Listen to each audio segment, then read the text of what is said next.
Furniture വിപണന രംഗത്ത് 13 വർഷത്തിലധികം നിലമ്പൂരിൽ പുതുമയുടെ പ്രൗഢ വിസ്മയം ഒരുക്കിക്കൊണ്ട് വിശ്വസ്തയോടെ പ്രവർത്തിച്ചു വരുന്ന ന്യൂ രാജധാനി ഫർണിച്ചർ കീർത്തിപ്പടി നിലമ്പൂർ. നിങ്ങളുടെ ആരോഗ്യം സംരക്ഷിക്കാൻ ലോകോത്തര ബ്രാൻഡായ ഹെർക്കുലീസ് ഫിറ്റ്നസ് എക്യുപ്മെന്റ്സുകൾ നിങ്ങൾക്കും സ്വന്തമാക്കാം. Wellnex fitness equipment sales and service near Seethi Haji stadium, Edavanna.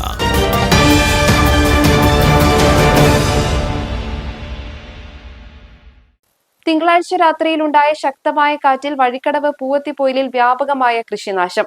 Poovathippoyil പുല്ലന്തൊടി ജലീലിന്റെ വാഴകൃഷിയാണ് കാറ്റിൽ അപ്പാടെ തകർന്നത്. കുലച്ചുനിന്ന 300ഓളം വാഴകൾ ഒടിഞ്ഞു വീണു. ഏകദേശം 600ഓളം വാഴകളാണ് ജലീൽ കൃഷി ചെയ്തിരുന്നത്. ഇതിൽ പകുതിയോളം വാഴകളും കാറ്റിൽ നശിച്ചു. പ്രവാസ ജീവിതം അവസാനിപ്പിച്ച് നാട്ടിലെത്തിയ ജലീൽ ബാങ്ക് ലോൺ എടുത്താണ് കൃഷി ഇറക്കിയത്. വിളവെടുപ്പിന് പാകമായ വാഴകൾ നശിച്ചതോടെ സാമ്പത്തികമായി വലിയ പ്രതിസന്ധിയിലാണ് ഈ കർഷകൻ. ഏകദേശം 8 മണിയോടെയുണ്ടായ പെട്ടെന്നുള്ള കാറ്റാണ് നാശമുണ്ടാക്കിയത്. കൃഷിഭവനിൽ വിവരം അറിയിച്ചിട്ടുണ്ടെന്നും അർഹമായ നഷ്ടപരിഹാരം ലഭിക്കുമെന്നാണ് പ്രതീക്ഷയെന്നും ജലീൽ പറഞ്ഞു. അവിടെ ഇന്നലെ രാത്രി ഏകദേശം ഒരു 8 മണിയോടുകൂടി അതിശക്തമായൊരു കാറ്റുണ്ടായി.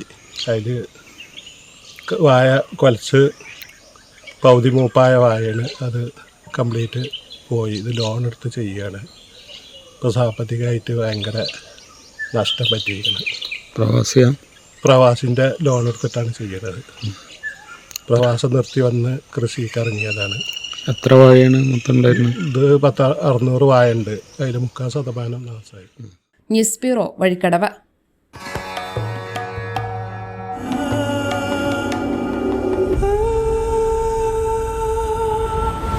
ചരിത്ര Vivah bridal collections by Shobhika Weddings.